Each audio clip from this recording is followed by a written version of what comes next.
सामाजिक परिवार के सभी सदस्यों को नमस्कार, यथोचित अभिवादन, राम राम। रात के 9:30 बज चुके हैं और मैं हाजिर हूं हर्षवर्धन त्रिपाठी दृष्टिकोण लेकर। और आज का दृष्टिकोण मैं शुरू करूं उससे पहले यह वीडियो देखिए। हालांकि ये वीडियो आप सुबह से टीवी चैनलों पर देख चुके होंगे, लेकिन फिर से आप एक बार ये वीडियो देखिए, उसके बाद मैं बात करूंगा।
ये वीडियो है आज इंडिया गेट पर जो कांग्रेस के कार्यकर्ता, युवक कांग्रेस के कार्यकर्ता हैं, उन्होंने ये ट्रैक्टर वो लाद कर ले आए थे और उसको उन्होंने इंडिया गेट के पास सड़क पर गिराया और उसमें आग लगा दी।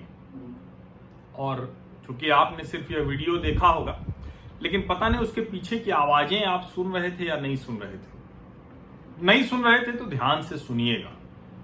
और दुर्भाग्य से किसी भी किसान की पीड़ा समझने को कोई तैयार नहीं है। अब इसकी मेरिट डिमेरिट पे मैं बहुत बात कर चुका हूं, तो आज के दृष्टिकोण में उसकी चर्चा कतई नहीं करूंगा। सिर्फ इस ट्रैक्टर को जलाने पर मेरी 2-3 जरूरी टिप्पणी है। एक तो ये ट्रैक्टर जलाते हुए युवक कांग्रेस के कार्यकर्ताओं ने भगत सिंह का नाम लिया और उन्हें समझना चाहिए था कि भगत सिंह का नाम लेकर कम से कम इस तरह का कृत्य नहीं करना चाहिए। जिन किसानों के लिए खेती से जुड़ा हुआ कोई भी उपकरण उसके बच्चे की तरह होता है, खेत उसके लिए बच्चे की तरह होता है, ट्रैक्टर उसके बच्चे की तरह होता है, जो पंपिंग सेट होता है उसके बच्चे की तरह होता है, बीज बच्चे की तरह होता है। और आप उन छोटे किसानों की बात करते हैं, बार बार कहते हैं कि छोटी जोत वाला किसान कहां जाएगा। और ये वो किसान हैं जो महंगी गाड़ियों से चलते हैं, ये वो किसान हैं जिनके पास फालतू ट्रैक्टर पड़ा है जिसको वो आग लगा देते हैं, ये वो किसान हैं जो महंगे से महंगा फोन इस्तेमाल करते हैं। मुझे इसमें कोई दिक्कत नहीं है, आप खूब अच्छे से रहिए और मैं चाहता हूं कि देश का हर किसान ऐसे रहे।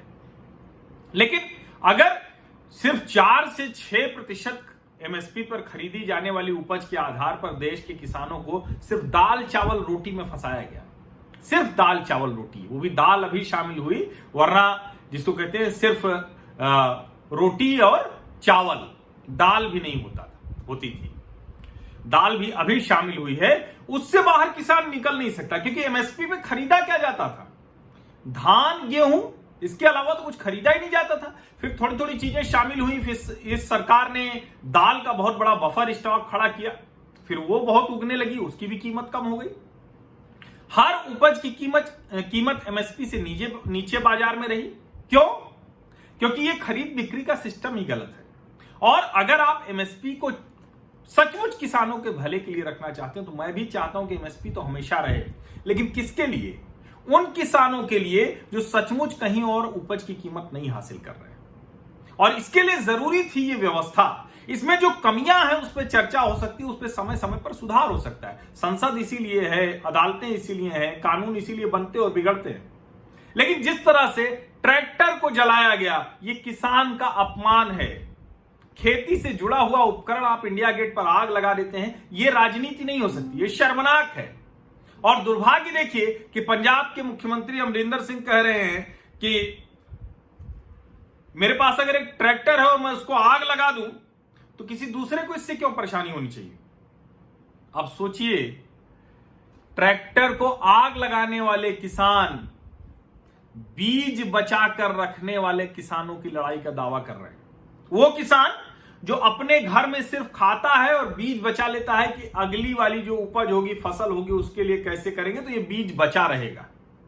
अब जब उस व्यवस्था को दुरुस्त करने की कोशिश हो रही है तो किसानों को भड़काने की कोशिश इस तरह से हो रही है।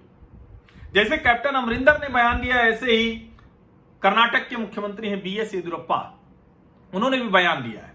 उन्होंने कहा कि कोई भी कहीं भी, it's my crop my right, कहीं भी बेच सकता है, न तो APMC कहीं नहीं जा रही, न तो कोई दूसरी मंडी जा रही।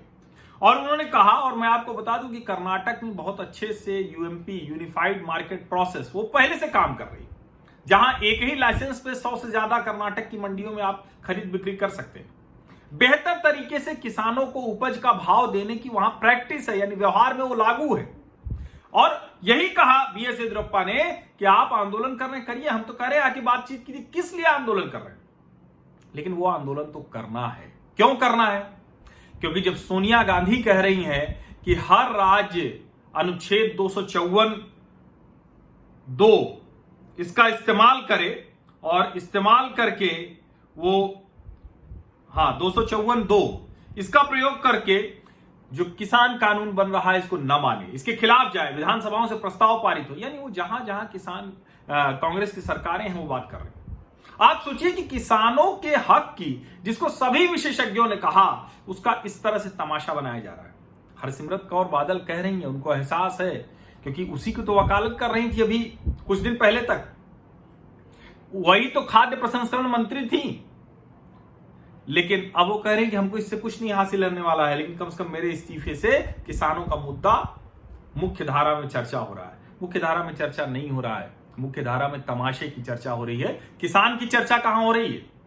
और इसीलिए मैं कह रहा हूं कि भगत सिंह का नाम लेकर किसानों को अपमानित करने वाला कृत्य जो इंडिया गेट पर हुआ है, बेहद शर्मनाक है।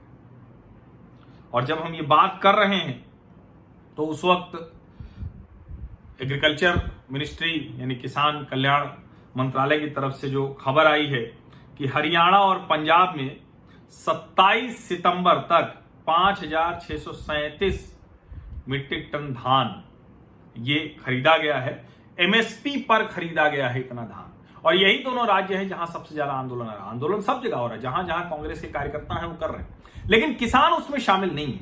हाँ, पंजाब और हरियाणा में किसान भी शामिल है, उनको भड़काया गया, उनको समझाया गया कि देखिए आपकी व्यवस्था चौपट होने वाली है। और वही मैंने कहा ना कि महंगे से महंगा आईफोन और महंगे से महंगा कहे कि हर तरह की चीजें इस्तेमाल करने वाले, महंगी गाड़ियों में चलने वाले वो किसान कह रहे हैं कि हम बीज बचा के रखने वाले किसान की लड़ाई लड़ रहे हैं, और अपने घर का एक खराब ट्रैक्टर वो जला दे रहे हैं। बनवा के किसी एक किसान समूह को दे दिया होता तो उसका भला हो गया होता। लेकिन यही किसान राजनीति है कि आपको भला नहीं करना है किसानों। सुशांत सिंह राजपूत, आप लोगों के बहुत कहने पर भी इस पे मैंने बहुत बात क्यों नहीं की, CBI की जांच में अभी तक कुछ नहीं मिला है और कह रही है कि हम बहुत गंभीरता से, the central bureau of investigation is conducting professional investigation related to death of Sushant Singh Rajput, in which all aspects are being looked at and no aspect has been ruled out as of date. Investigation is continuing.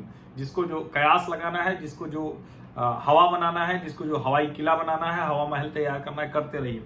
जो महाराष्ट्र के गृह मंत्री अनिल देशमुख, उन्होंने कहा है कि हम भी चाह रहे हैं कि जल्दी से इसकी जांच रिपोर्ट आए, बहुत जरूरी है। देश में बहुत बड़ा मुद्दा हो गया, पता तो चले कि आखिर हुआ क्या हुआ, आत्महत्या हुई, किसके दबाव में हुई, या हत्या जरा सी भी साजिश है, आशंका है तो किसने की, जरूरी है। और भारत लगातार अपनी जो डिफेंस कैपेसिटी है, कैपेबिलिटी है, उसको मजबूत कर रहा है। रक्षा सौदे हो रहे हैं, रक्षा उपकरण हैं, और अभी आज रक्षा मंत्री राजनाथ सिंह ने जो नई डिफेंस एक्विजिशन प्रोसीजर DAP 2020 है, उसका डॉक्यूमेंट आज लॉन्च कर दिया। और ये जिसको कहते हैं कि ढेर सारे उसमें सुझाव लोगों से अलग अलग वो सब लिए गए। इंडियन IDDM कैटेगरी, इसके तहत जो HF टैंक्स रिसीवर सेट्स और स्मार्ट एंटी एयरफील्ड वेपन, इससे जो कहें कि एयरफोर्स और जो हमारी नेवी है उसकी ताकत बढ़ेगी, कम्युनिकेशन सिस्टम ठीक किया गया है। और इसके अलावा भी जो असॉल्ट राइफल्स हैं वो 780 करोड़ की खरीदी गई है। स्मार्ट एंटी एयरफील्ड वेपन आए हैं 970 करोड़ के।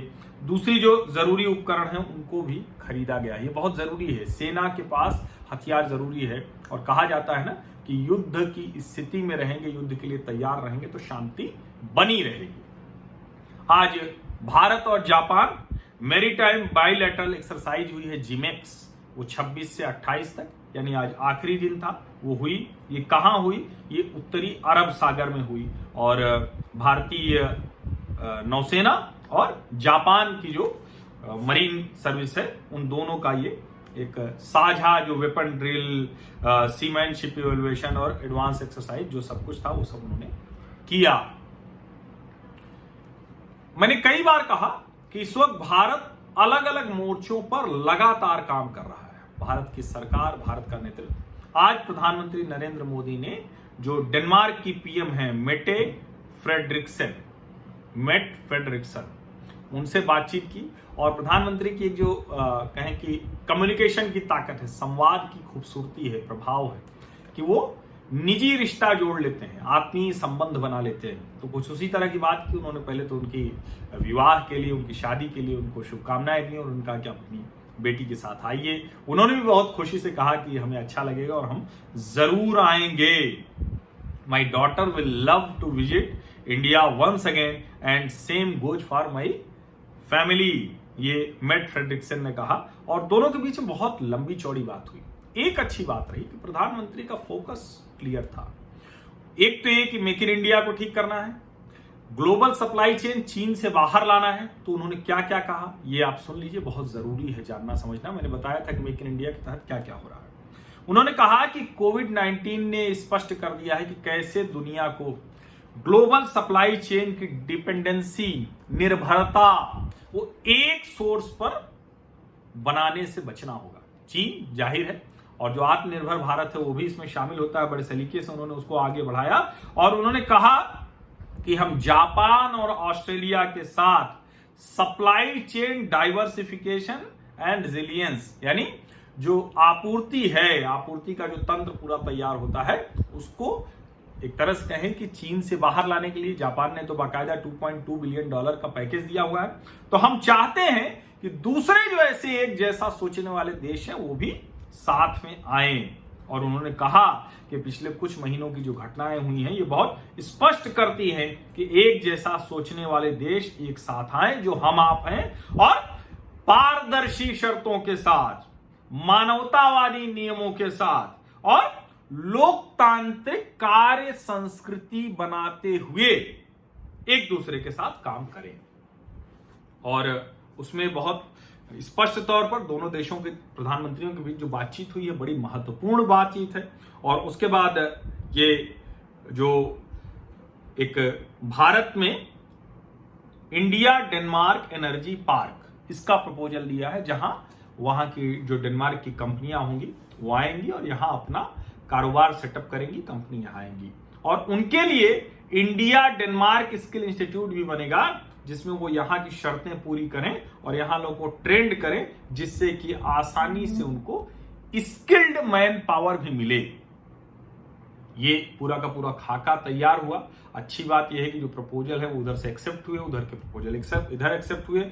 और एक चीज प्रधानमंत्री जी ने और कहा, उन्होंने कहा कि we are proud that India looks at Denmark when it comes to the climate change, यानी पर्यावरण परिवर्तन पर जब हमको कुछ देखना होता है कि क्या और बेहतर करें तो हम डेनमार्क की तरफ देखते हैं। और दोनों देशों के बीच ग्रीन स्ट्रेटेजिक पार्टनरशिप, यानी रणनीतिक तौर पर जो पर्यावरण को देखते हुए हरित समझौता, एक साझेदारी, वो आगे बढ़ाएंगे। अब भारत ये सब कर रहा है, लेकिन उसको तो कई मोर्चों पर लड़ना पड़ता है। चीन से लड़ना पड़ता है, पाकिस्तान के आतंकवाद से लड़ना पड़ता है। यूनाइटेड नेशंस में 45वां सत्र था ह्यूमन राइट्स काउंसिल का। यहां भारत के जो प्रतिनिधि थे उन्होंने बहुत स्पष्ट तौर पर कहा कि आतंकवादी कैंप अभी भी चल रहे हैं, लगातार जो प्रोपेगेंडा है वो चला रहा है, और जो कहे कि वहां की रिलीजियस और एथनिक माइनॉरिटीज हैं उनको लगातार उनके खिलाफ अत्याचार हो रहे हैं, हत्याएं हो रही हैं। और ये सब ह्यूमन राइट्स काउंसिल में बताया गया। और जिसको कहते हैं ना कि कोई मुसलमानों में भी मुसलमान, वो वाली स्थिति हो गई है। और उन्होंने बताया कि जो कोशिश हो रही है और उसमें जो सबसे ज्यादा ऐतराज की बात है कि जो भारतीय केंद्र शासित प्रदेश जम्मू कश्मीर और लद्दाख, उसके जो पाकिस्तान के कब्जे वाला हिस्सा है, उसमें इस तरह के अत्याचार बहुत ज्यादा हो रहे हैं, बहुत बढ़े हुए हैं। ये यूनाइटेड नेशंस की 45वीं ह्यूमन राइट्स काउंसिल की बैठक में भारत के प्रवक्ता ने कहा। आप लोग लगातार सुन रहे होंगे कि एनआईए की खबरें मैं आपको बताता रहता हूं। एनआईए का काम बहुत बढ़ गया है क्योंकि खतरे बहुत बढ़ गए हैं। आईएसआईएस, अलकायदा, बहुत से home grown terrorist organisation, Islamic radical organisation. NIA की गृह मंत्रालय ने 3 और शाखाएं स्वीकृत कर दी, इम्फाल, रांची और चेन्नई। हालांकि बेंगलुरु से भी मांग उठ गई है, तो ये 3 स्वीकृत हो गई हैं। एक और बड़ी अच्छी खबर है, मैं चाइनीज वायरस की खबर पर जाऊं उसके पहले बड़ी अच्छी खबर मैं आपको बताऊं। और इस तरह की खबर मैं जानबूझ के खोजता रहता हूं कि कहीं तो मिले, क्योंकि ये तो देखिए दूसरी जगहों पर तो ये बहुत ठीक से बात भी नहीं हुई। पर्यावरण बेहतर हो उसके लिए धीरे धीरे हमको स्वच्छ से स्वच्छ ईंधन की तरफ जाना पड़ेगा।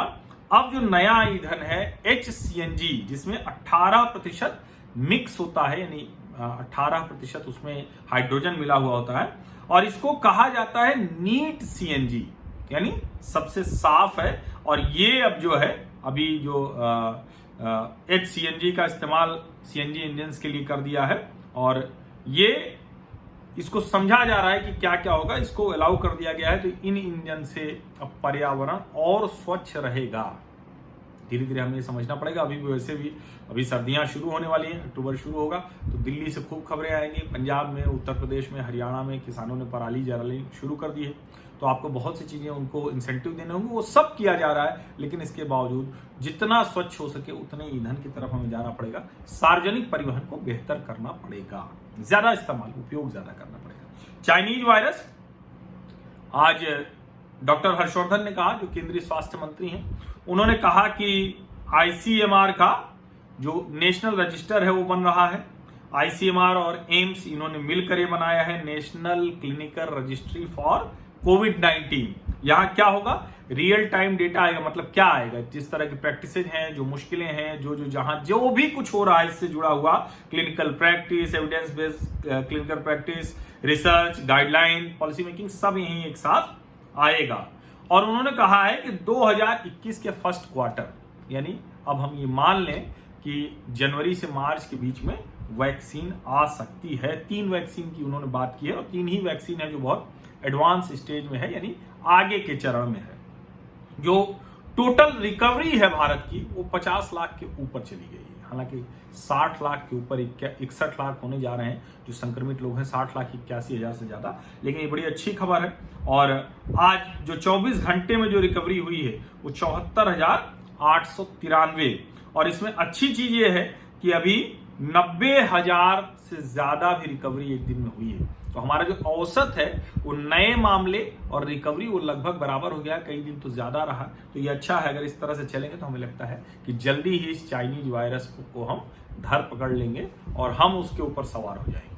वो बहुत हमें डरा चुका, हमारे ऊपर सवारी कर चुका, हम उस तरफ बढ़ेंगे। महाराष्ट्र, खबर अच्छी है।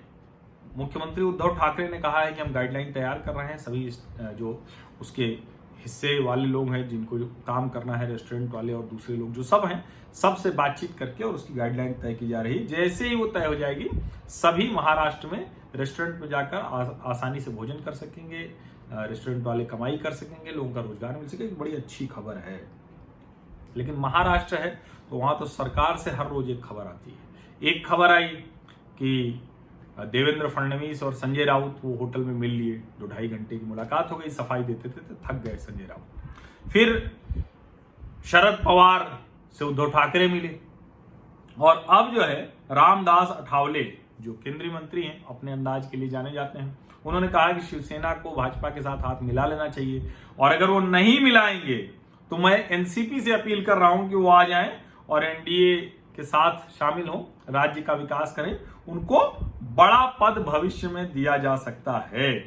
कोई लाभ नहीं कि आप शिवसेना के साथ रहें। तो रामदास अठावले जी वाटर टेस्टिंग करते रहते हैं और इस तरह से जब वो संसद में भी बोलते हैं तो गजब गजब की बात बोल जाते हैं। कई बार उसमें हास्य का पुट ज्यादा होता है, लेकिन कई बार गंभीर राजनीतिक निहितार्थ भी होते हैं।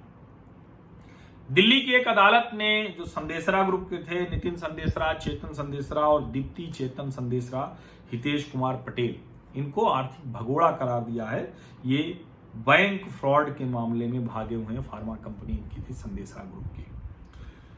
ये बड़ा महत्वपूर्ण है कि इस तरह की खबरों पर हमारी नजर रहे कि आखिर ये जो आर्थिक भगोड़े हैं इनके खिलाफ क्या कार्रवाई हो रही, कहीं अदालतों से छूट तो नहीं जा रहे हैं, जो सरकार, पुलिस, प्रशासन जो कुछ भी हो अपना पक्ष ठीक से तो नहीं रख पा रहे। इस पर नजर रखनी बहुत जरूरी है और अच्छा है कि इनको आर्थिक भगोड़ा करार दिया गया है। मध्य प्रदेश से एक बड़ी छोटी सी खबर है, लेकिन ऐसी खबरों को मैं खोज के लाता हूं क्योंकि अभी मध्य प्रदेश की एक खबर आई थी जिसपे बड़ा खुशी मनाई जा रही थी कि महिलाओं ने पानी की नहर खोद दी। अरे इसका मतलब यह है कि सरकार फेल हुई, इसका मतलब ये हुआ प्रशासन फेल हुआ। और विकास के काम अगर सरकार और प्रशासन नहीं कर रहे हैं, लोगों को इस तरह से करना पड़ रहा है तो उपलब्धि नहीं है। ठीक है, वहां के लोगों ने जीवट दिखाया, बड़ा अच्छा है, समाज अपना काम करता रहे, लेकिन ऐसी चीजों में निश्चित तौर पर सरकार की तरफ से जो योजनाएं हैं उसको ठीक से न लागू होने का परिणाम ही दिखाती है। आज मध्य प्रदेश के मुरैना में जो NH3 है उसमें करीब 1.5 किलोमीटर का एक फ्लाईओवर, उड़ान पुल, वो लोकार्पण किया है जो कृषि मंत्री नरेंद्र सिंह तोमर हैं। चूंकि वहीं के हैं, मुरैना के रहने वाले हैं, तो इनका अपना वो क्षेत्र है और वो 108 करोड़ की लागत से बना है। ये बहुत जरूरी है कि जब आप शहर बस रहे हैं, हाईवे बने, वहां बाजार है, तो उसमें उड़ान पुल बने, क्योंकि वो दोनों के लिए ठीक है, दुर्घटना के लिहाज से, वहां के लोगों के जीवन स्तर के लिहाज से, फिर जो लोग यात्रा कर रहे हैं तो वो जल्दी निकलें, उस रास्ते की वजह से फंस न जाएं, यात्रा में तनाव न हो, चिड़चिड़ापन न हो ड्राइविंग करते हो, बहुत सी चीजें होती हैं, वो सब शामिल होता है इसमें। ईंधन की भी बचत होती है। पश्चिम बंगाल पुलिस ने 6 लोगों को गिरफ्तार किया हुआ है। इसमें सिर्फ 4 बांग्लादेशी हैं बीरभूम में और इनके पास से हथियार बरामद किए गए हैं। हल्ला होता है कि बांग्लादेशी घुसपैठिए आ गए हैं तो ममता जी राजनीति करने लगती हैं, CAA पर राजनीति की, NRC को कहा नहीं होना चाहिए, लेकिन कुल मिलाकर ये है कि आखिर पश्चिम बंगाल पुलिस भी ऐसे खतरे को जानती है, उनको पकड़ रही है, पकड़ना भी चाहिए। पश्चिम बंगाल में गवर्नर जगदीप धनखड़ और मुख्यमंत्री के खिलाफ के बीच में खूब चल रहा है, राजनीतिक रस्साकशी चल रही है। ऐसा होना नहीं चाहिए, संवैधानिक पद पर बैठे व्यक्ति को इस तरह से नहीं करना चाहिए और मुख्यमंत्री को और पुलिस प्रमुख को भी सोचना चाहिए। उन्होंने DGP को एक चिट्ठी लिखी, उसके जवाब से अब आहत हैं, तो वो दोनों के बीच में चल रहा है और राज्यपाल ने कहा कि आप ये तय कीजिए कि राजनीतिक वो दबाव पुलिस पर नहीं दिखे, वो निष्पक्ष दिखें। अभी बंगाल में तो होने से रहा और वो बहुत साफ दिखता है। कई बार जिस तरह से बंगाल की पुलिस, और हमें राजीव कुमार जो कोलकाता के पुलिस कमिश्नर थे, उनका घटनाक्रम भूलना नहीं चाहिए। वो देश में कभी हुआ नहीं, उनके साथ धरने पर मतलब ममता बनर्जी के साथ वो भी बैठे हुए थे। तो हमें ध्यान रखना चाहिए कि बंगाल की पुलिस का जितना पॉलिटिसाइजेशन हुआ है, जितना राजनीतिकरण हुआ है, जितना राजनीतिक इस्तेमाल हो रहा है, उतना शायद कहीं नहीं होता, हर जगह है, कम ज्यादा। पश्चिम बंगाल में जो सरकार है दुर्गा पूजा के लिए शर्तें तय कर दी है, सब तरफ से खुला होगा, सांस्कृतिक कार्यक्रम नहीं होगा और ये अच्छा है। मुझे लगता है कि बचना चाहिए, जितनी कम से कम भीड़ हो। आप जैसे माता वैष्णो देवी का प्रसाद अब आप होम डिलीवरी से मंगा सकते हैं, तो अच्छा है ना।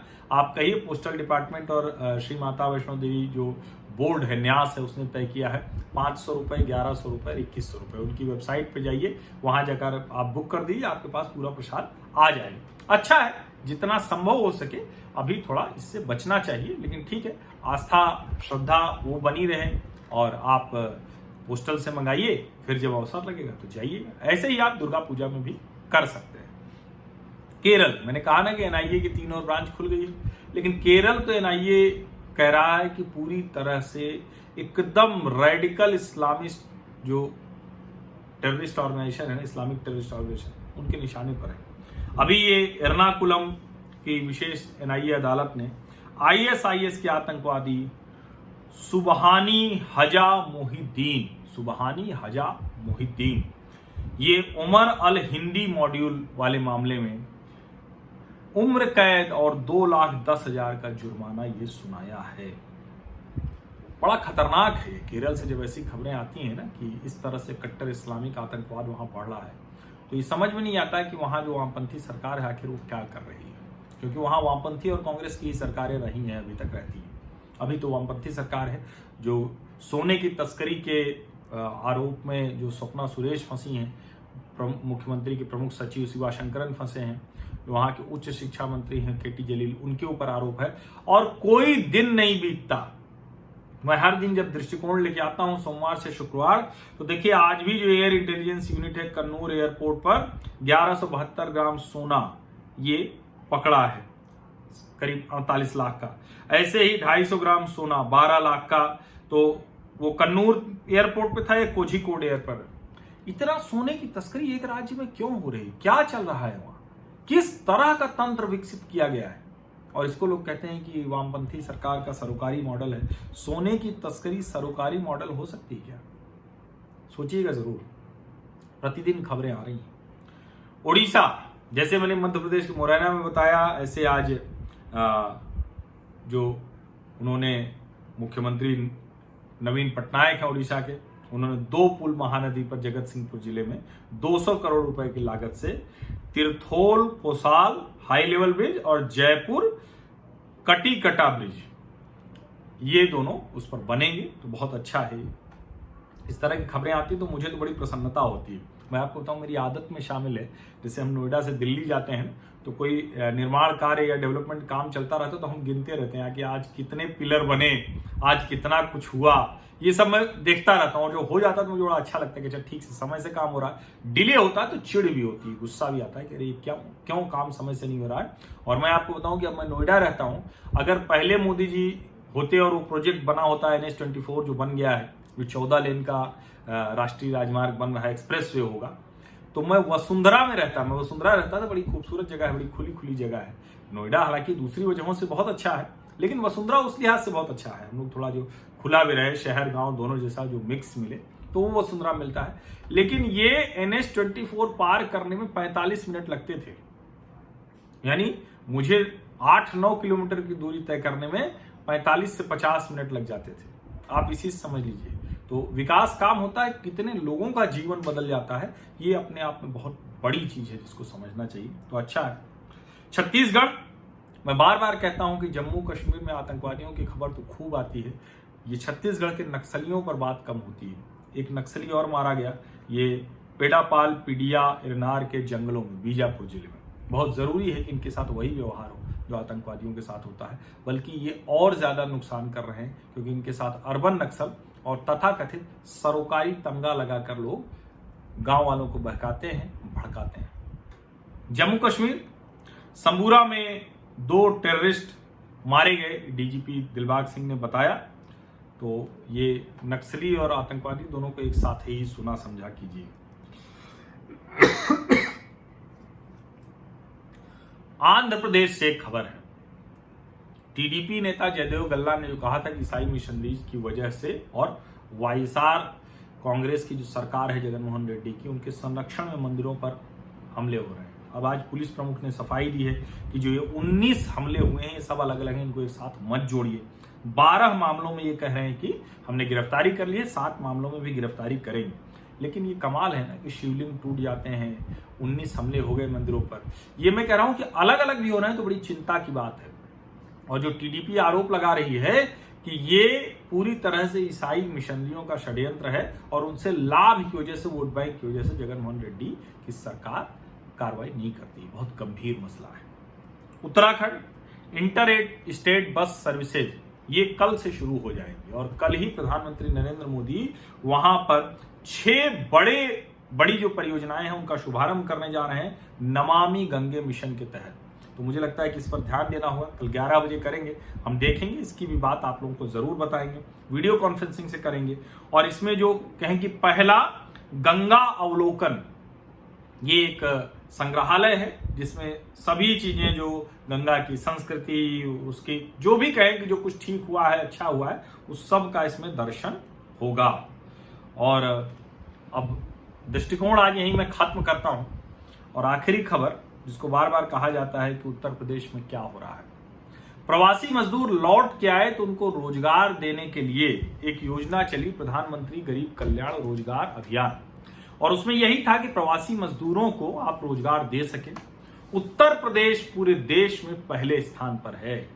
और एक और खुशी की बात है, मैं ज्यादा खुश हूं, आप सब भी खुश हो सकते हैं, हमारा अपना जो शहर है प्रयागराज, वो उत्तर प्रदेश में भी अव्वल है, पहले स्थान पर है। प्रवासी मजदूर जो आए उनको, श्रमिकों को काम देने में। ये खबरें जब आती हैं तो मुझे लगता है कि इसको इस तरह से देखना चाहिए कि हम क्यों नहीं, हमारा राज्य क्यों नहीं, हमारा जिला क्यों नहीं। और अगर हम सोचें, सब चीज में इस वाले पे मुकाबला करें तो देश की तस्वीर बदल जाएगी। बहुत बहुत धन्यवाद आप सभी लोगों का। और ये सोमवार से शुक्रवार दृष्टिकोण जारी रहेगा। अभी मैं कुछ कोशिश कर रहा हूं कि इसको मैं लाइव कर सकूं। अभी मैं एडिट करता हूं तो टाइम लगता है, तो लाइव ना होने की वजह से सवाल नहीं ले पाता, लेकिन निश्चित तौर पर इससे एक होता है कि ये बंधा हुआ बुलेटिन होता है जिसको आप दूसरे को भेज सकते हैं। कोशिश होती है कि 30 से 31 मिनट के आसपास में रहे। आधा घंटे का समय मैंने तय किया है, थोड़ा बहुत ज्यादा कम हो जाता है, लेकिन इससे आपको सहूलियत है कि आप इसको किसी को भेज सकते हैं। तो इस सहूलियत का लाभ जरूर उठाइए। और आप अभी तक मेरे सामाजिक परिवार के पक्के सदस्य नहीं बने हैं तो सब्सक्राइब कर लीजिए, नोटिफिकेशन वाली घंटी दबा दीजिए। ये चैनल पूरी तरह से मुफ्त है, लेकिन जो लोग स्वैच्छिक तौर पर आर्थिक सहयोग करते हैं उनका बहुत बहुत धन्यवाद, बहुत आभार। और आप ब्रॉडकास्ट लिस्ट में जुड़ना चाहते हैं तो आप मुझे नाम और कहां से वो लिख के भेज दें, लेकिन पहले अच्छे से चैनल देख के, वीडियो देख के, मेरी बातचीत देख के मन बना लें, तब आए। नहीं तो कुछ दिन बाद आपको किसी पर बुरा भी लग सकता है, कह रही है तो मैं जैसे सोचता था उसमें ये इस मुद्दे पर थोड़ा अलग सोचते हैं। तो मैं मुद्दे के लिहाज से सोचता हूं, मैं किसी का एजेंडा यहां चलने नहीं देता हूं, ना आपका, अपना भी नहीं। ठहर कर सोचता हूं, उसके बाद बात करता हूं। तो हम सकारात्मक सार्थक विमर्श को आगे बढ़ाएंगे। इसीलिए सामाजिक परिवार जितना बड़ा होगा, हमारी ऊर्जा, हमारी ताकत उतनी बढ़ती जाएगी। इतना हम जो बार बार हम कहते हैं सकारात्मक सार्थक विमर्श, तो उससे देश का भला, देश की बेहतरी में हम थोड़ा बहुत गिलहरी योगदान दे पाएंगे। बहुत बहुत धन्यवाद। शुभ रात्रि।